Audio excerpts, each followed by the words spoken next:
생명의 샘과 2026년 7월 둘째 주 소그룹 모임입니다.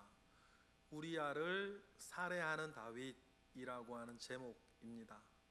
우리가 여태까지 묵상해왔던 다윗 생각을 하면 연결짓기 어려운, 서로 상상하기 어려운 말 그대로 짓을 다윗이 벌이고 있는데, 여러분, 그래서 우리가 시험 들지 않고 죄악에 사로잡히지 않고 여러분 살아가도록 늘 겸손하게 하나님 아버지 앞에 은혜를 구하며 살아가는 것이 얼마나 중요한지 모른다, 그런 생각이 듭니다. 수요일 생명의 샘과 본문이고요. 우리 관찰 질문을 하나하나 우리 풀면서 우리 내용을 다시 한번 파악해 보겠습니다. 관찰 질문 1번. 다윗은 요압에게 어떤 내용의 편지를 써서 누구의 손에 들려보냈습니까? 14절, 15절 보니까 여러 내용이 있지만 간단하게 한 단어로 줄이면 살인교사 명령이죠. 우리아의 손에 들려져 가고 있는데, 참 한 번 더 생각하면 참 잔인한 일이에요, 그죠? 자기 죽이라는 내용의 편지를 본인 보고 들고 가라고 하는 잔인함, 참 무서운 일이다 생각을 합니다. 2번. 요압은 다윗의 명령을 따라 전쟁 중 어떤 전략을 사용했습니까? 16, 17절을 보니까 요압 어떻게 하죠? 용사들이 있는 곳에 우리아를 배치했다. 용사들이 있는 곳에 우리아를 배치했다.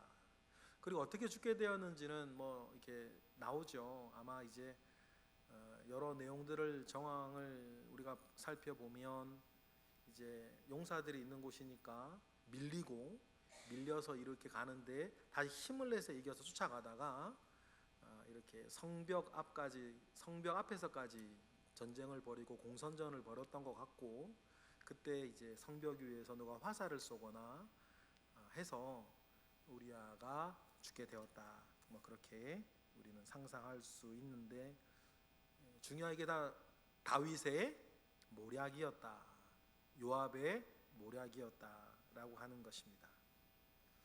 정말 지금까지 목숨 걸고 함께 생사고락을 같이 했던 전우에게, 한 지체에게 이러고 있는 것이 참 안타깝다라는 생각이 있어요. 3번. 전투의 결과로 어떤 사람들이 죽었으며 우리아에게 어떤 일이 일어났습니까?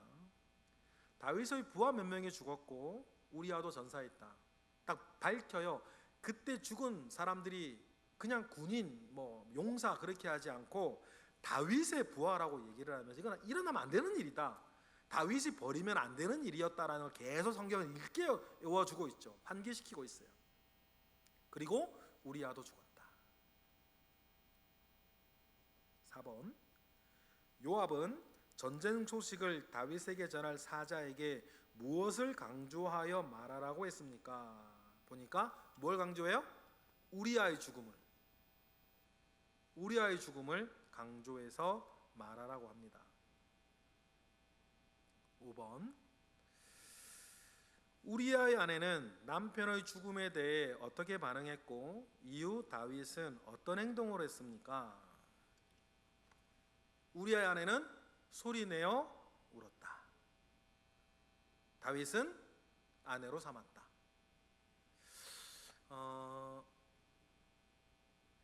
이 밧세바, 우리아의 아내는 다윗이 불렀을 때 왜 그냥 이렇게 아무 저항했다는 얘기도 없는 거 좀 이상한 거고, 여러 가지 생각할 게 많이 있어요. 그리고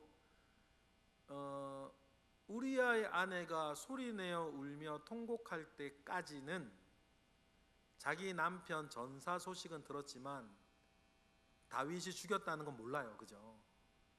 나중에 나단 선지자를 통해서 알게 될 텐데, 그때 밧세바의 마음은 어땠을까? 성에 나오지는 않아요.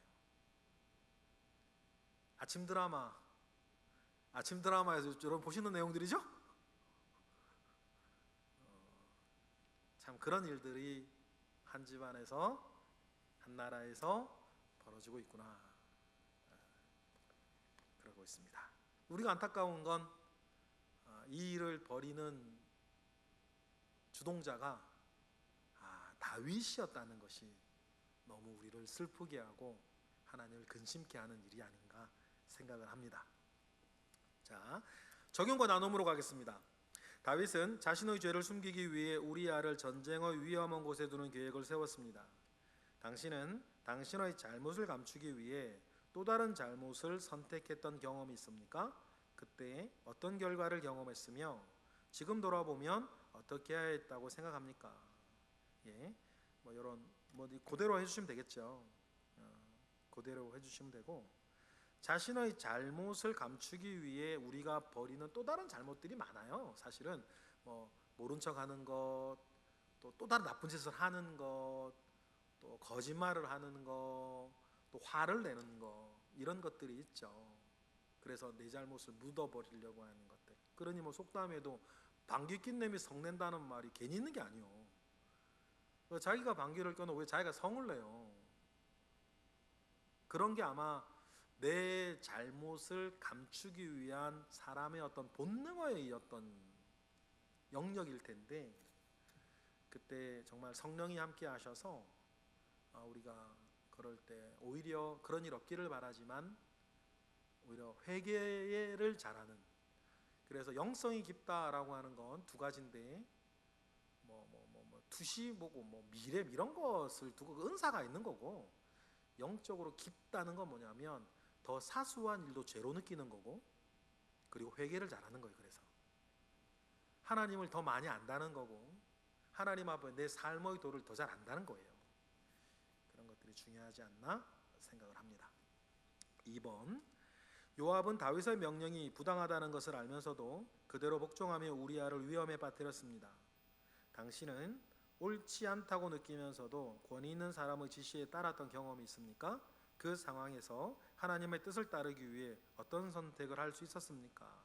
이런 부분들인데, 그래 세상이 복잡해요. 세상의 모든 일들이 칼로 무자르듯이 딱 잘라지지 않는 상황들이 사실 우리에게 많이 있고, 그러니 우리에게 기도와 성령의 인도하심이 필요한데, 옳지 않다고 느꼈지만 어떤 권위자 때문에 권위자의 지시를 따라야 했던 경험들이 있었는지 경험을 나눠볼 수 있으면 좋겠는데, 이 권위자는 상사일 수도 있고 부모일 수도 있고 다른 어떤 목소리 큰 친구일 수도 있고 여러 가지가 있을 수 있겠죠.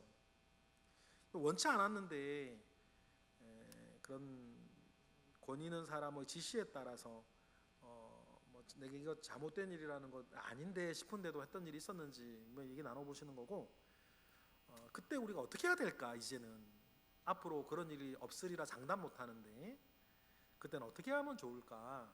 여러 지혜를 나누어 보시는 것도 좋을 것 같습니다. 그리고 여러분들 자녀들을 위해 기도할 때는 그걸 고지론 그런 얘기도 하는데, 누군가에게 영향을 받으며 살아가는 사람이 아니라 영적으로도 또 육적으로도 누군가 영향을 주는 사람이 되어 살아갈 수 있도록 여러분 기도하실 필요가 있어요. 그걸 고지론이라 그러거든요. 물론 고지의 꼭대기에 못 올라간다고 해서 잘못된 건 아닌데, 어떤 스승이나 어떤 부모의 입장에서는 우리 여러분의 아들과 딸들이 영향을 받지 않고 영향을 주는 사람이 되어 살아갈 수 있도록 여러분 기도하시는 게 중요하고, 그보다 더 중요한 건 이러나 저러나 하나님의 은혜 아래, 하나님의 영향 아래 사는 사람이 먼저 되어야겠죠. 3번입니다. 전쟁의 결과로 우리아뿐 아니라 다른 무고한 사람들도 함께 죽게 되었습니다. 한 사람의 죄가 다른 사람들에게까지 영향을 미치는 것을 본 경험이 있습니까? 당신의 선택이 주변 사람들에게 어떤 영향을 주고 있는지 돌아본 적이 있습니까? 이거는 3번은 좀 두로 나누어서 하는 게 좋을 것 같은데, 3-1번은 한 사람의 죄가 다른 사람에게까지 영향을 미치는 것, 이런 부분들 주변에 많아요. 한 사람의 죄가 다른 사람들도 죄짓게 만드는 것도 있는데, 한 사람의 죄가 다른 사람이 고통을 감내해줘야 되는 것도 있어요. 그죠?